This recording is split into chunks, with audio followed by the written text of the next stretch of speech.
Well, hello, that's me again. Today is September 15th, 2023, and let's start our talk today.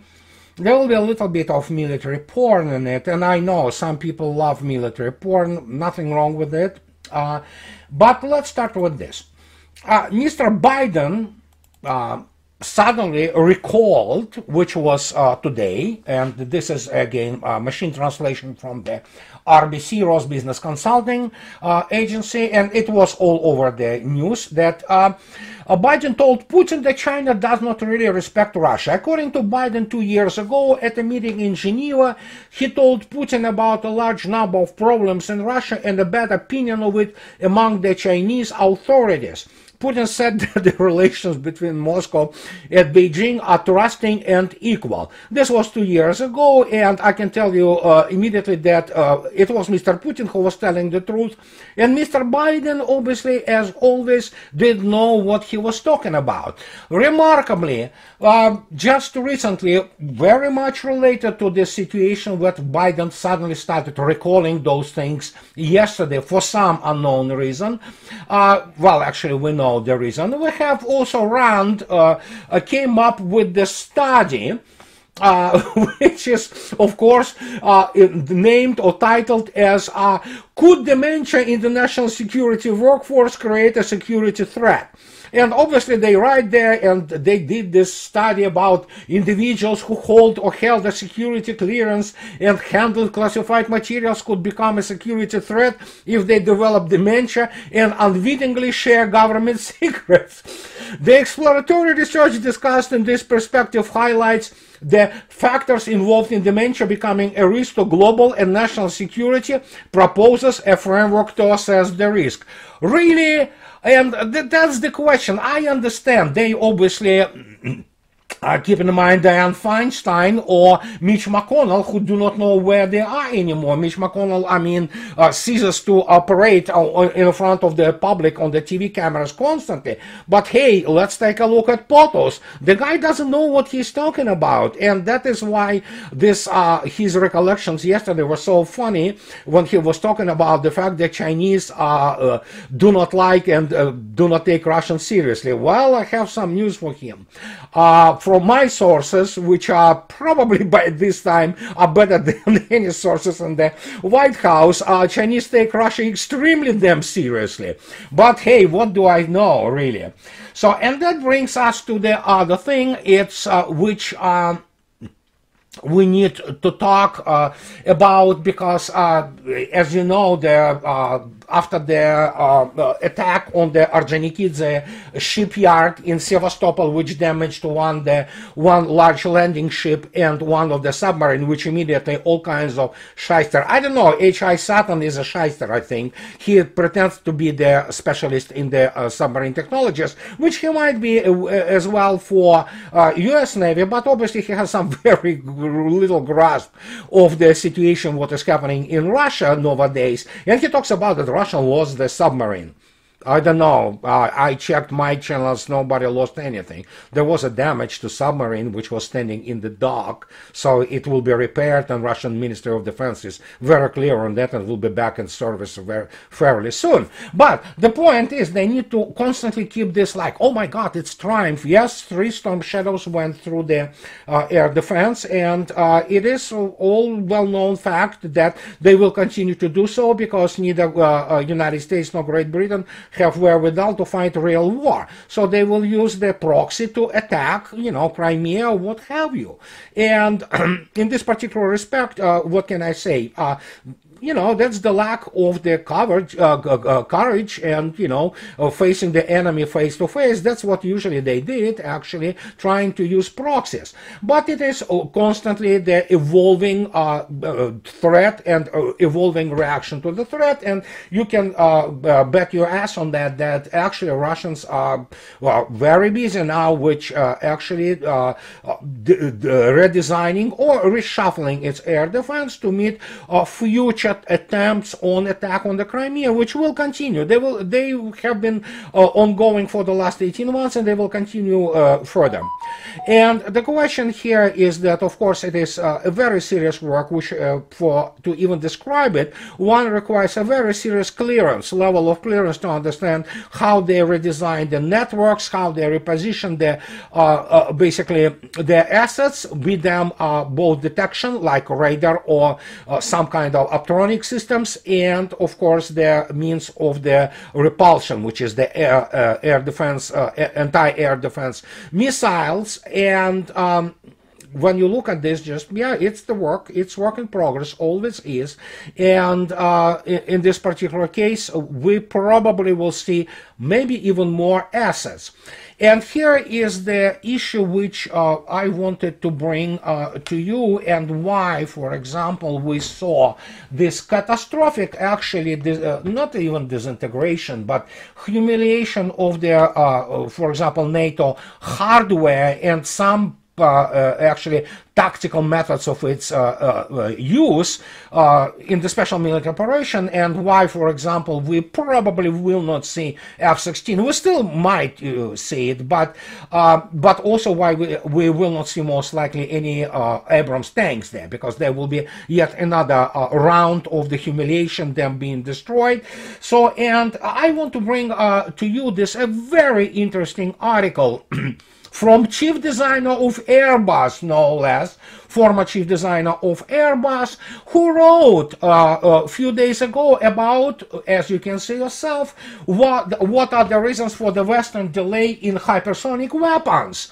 And Jean-François Genest, I believe that's correct name of him, he has nearly 40 years of experience in the aeronautical, space, and defense fields. He was scientific director of the EADS, no less. This is now Airbus Group for 10 years. So this is the guy who knows his basically a subject, so to speak. And he was also professor at the Skolkovo Institute of Science and Technology in Moscow.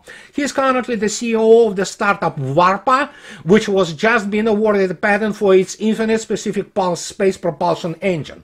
And he writes here in this note in August 2023 about why we have the delay with the hypersonic weapons, and why we also probably will not see them anytime soon from the West, the United States is included.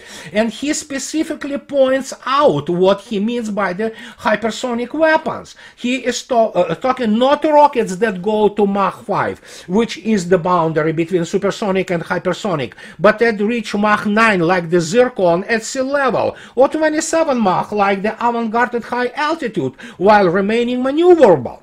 And here he talks about the collapse of the education, STEM education in the West, and the way it is being basically perpetuated or implemented for the last decades in the West, and why there is a serious situation with the engineer cadres. And here it is. In order to reach such a level, it is imperative to return to studies focusing on paper and pencil, write equations, try to solve them by hand, and understand when making approximations what they physically correspond to, and if they are legitimate. Yes, you can use whatever software you need. Like he mentions this CATIA, which is very famous French software, which is used across the aerospace industry everywhere, even in Russia. So all the Russians now come up with their own type of the software tools, design tools. And he also continues that. Let's take another example. There are so-called phase change fluid loops to cool parts. For example, of satellites.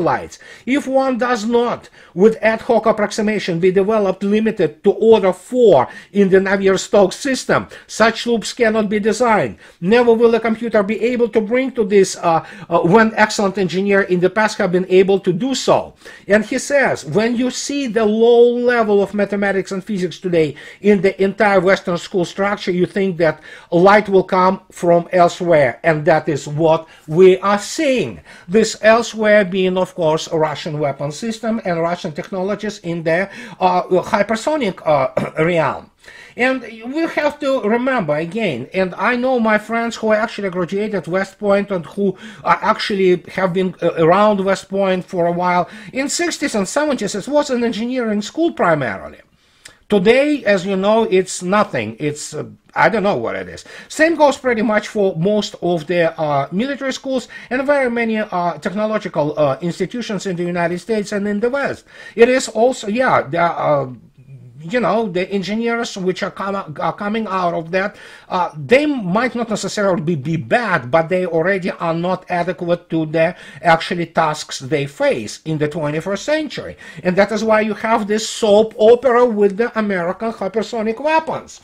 You already know that Arrow program have been canceled. They still cannot make this thing fly under the wing of the B-52 platform. And then you have this super duper pooper Trump's missiles, which they should have been deployed last year. They even activated some kind of the regiment of that. Now they say that it's probably the end of this year, and it goes on and on and on. This is supposed to be this, you know, intermediate range type thingy, which is they have the ballistic missile, which pushes a booster, which pushes some kind of glider, which should reach Moscow in like under 7 minutes and things of this nature. Yes, sure.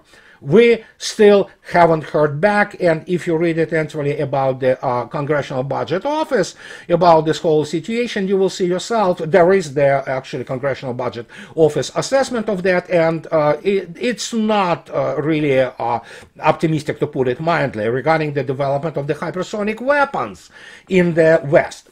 And I'm talking about real hypersonic weapons, not ballistic missiles, which fly in the, you know, hypersonic speeds if they would be flying within the Earth atmosphere and, you know, being measured in the speed of sound. There is no speed of sound in the vacuum anyway. So, and here we are at that. And then suddenly we have the situation that behind this all noise and shuffle and PR, which is ongoing, in the Western media, we have suddenly the visit of Mr. Sergei Shoigu, defense minister. Yesterday, he visited the famous Zvezda shipyard. And this is what he stated there.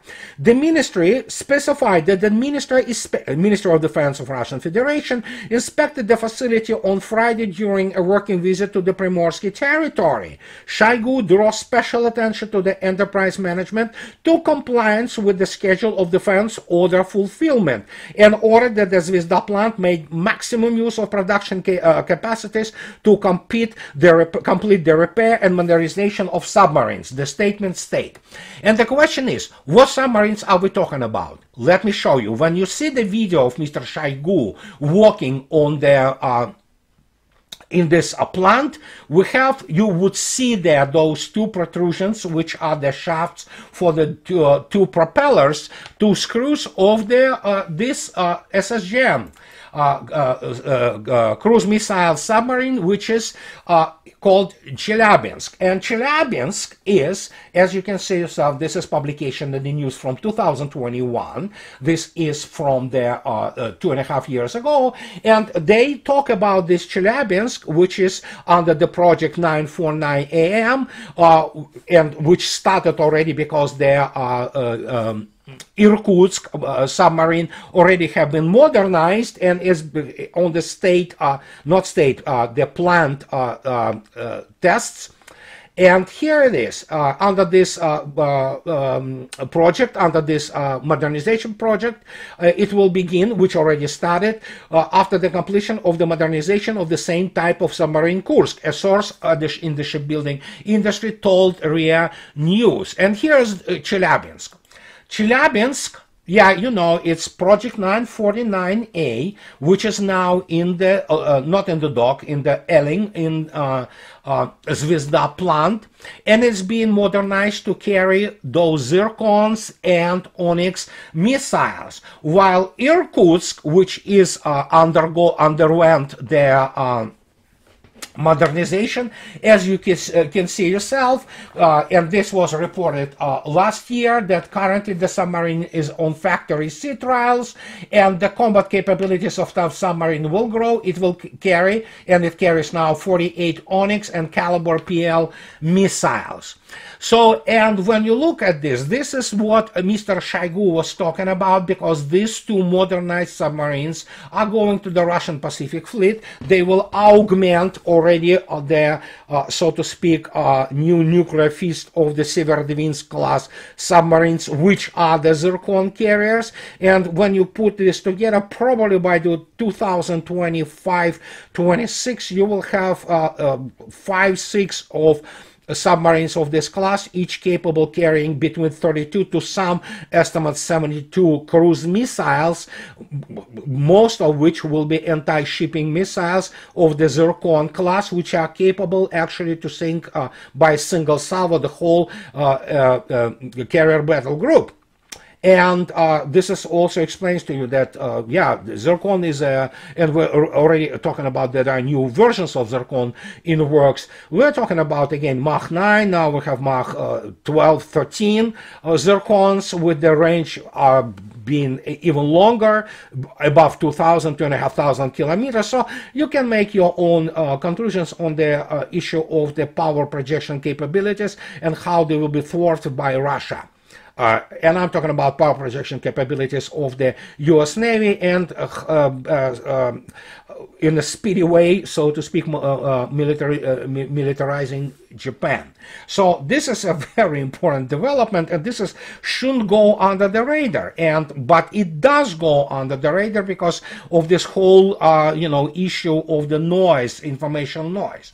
And then, of course, there are other news which should really give the unpleasant feeling in Washington, D.C., and this is, of course, the discussion on the, just recent discussion on the, when Putin talked about on the Far Eastern forums, he's talking about the new physical principles of the new weapons which are being developed by Russia.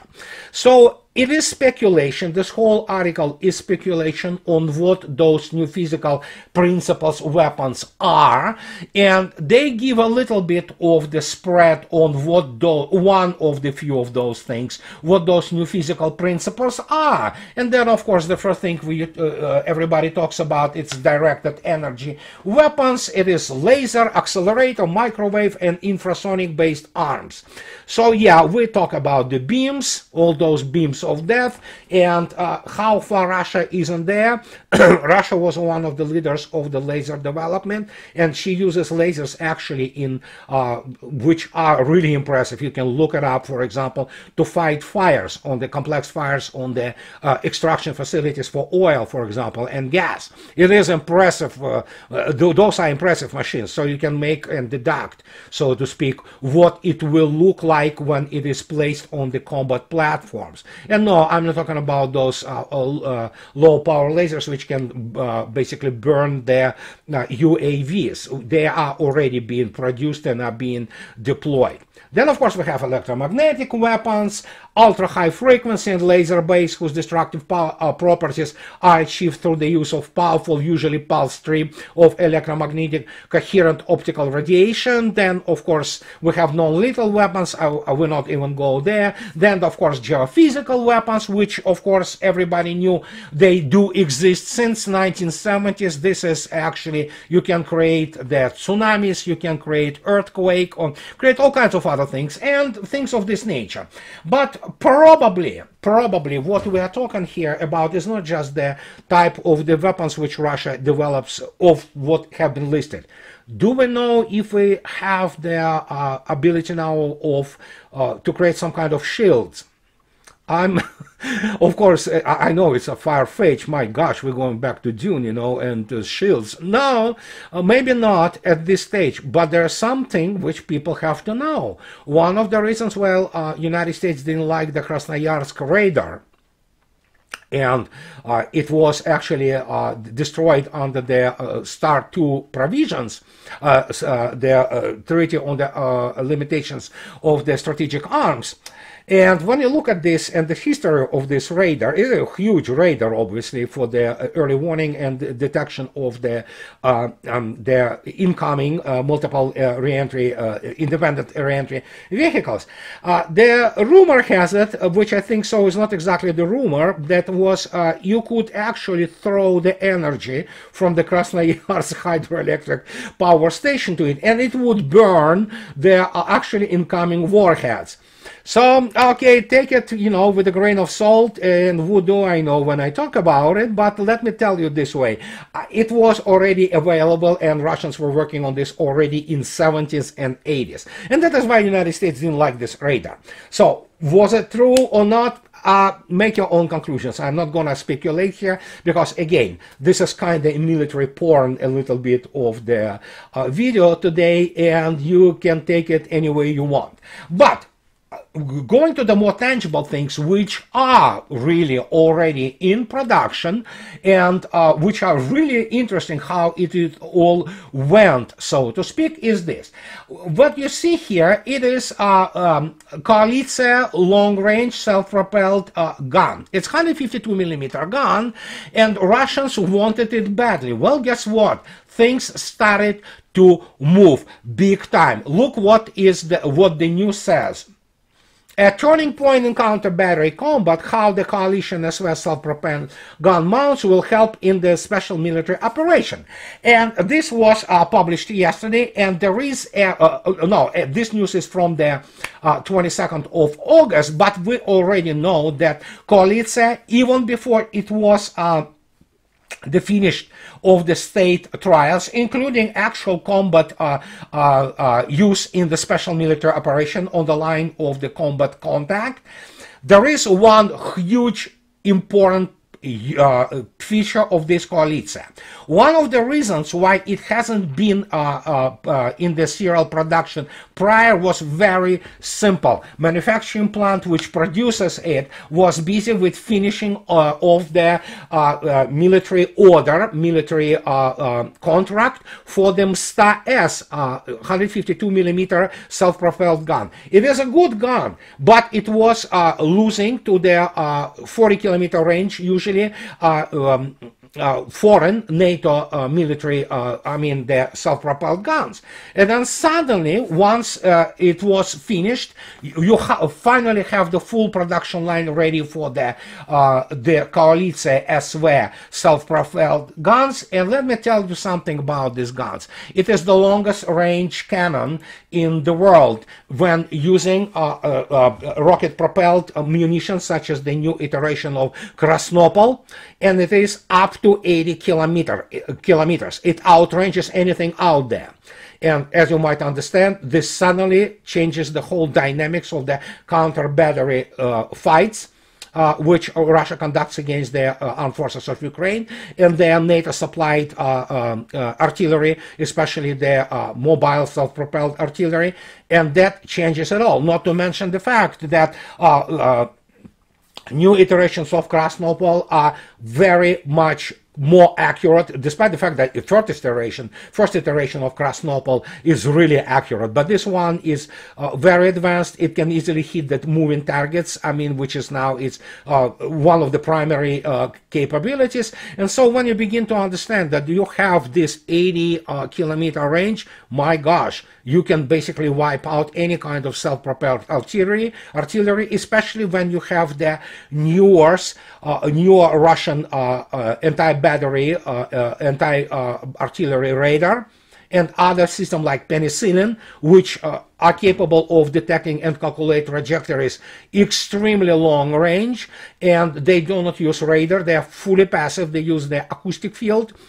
And when you put this together and you consider actually what I was talking about on a number of occasions, which is called the recon strike complexes. It's fully networked. It's net-centric system of the means of detection, which provide the targeting and all necessary data to the strike complexes, be them multiple launch rocket systems or something like Msta-S or Koalitsia SV, and then you have immediately long-range fires, which have very short time, so short that even if you use a self-propelled gun, for example, let's say the Crab or there's some other Swedish things which Ukrainians use, guess what?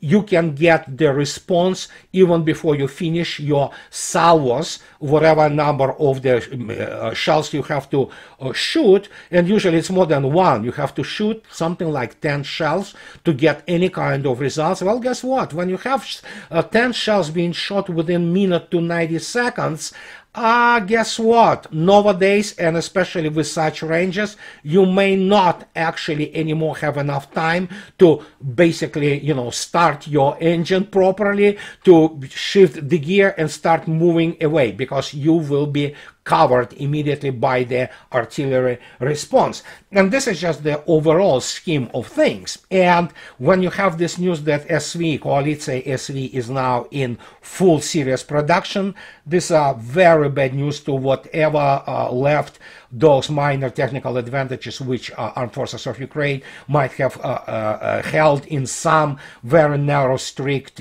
tactical sectors in terms of technological issues, and that's pretty much is over too.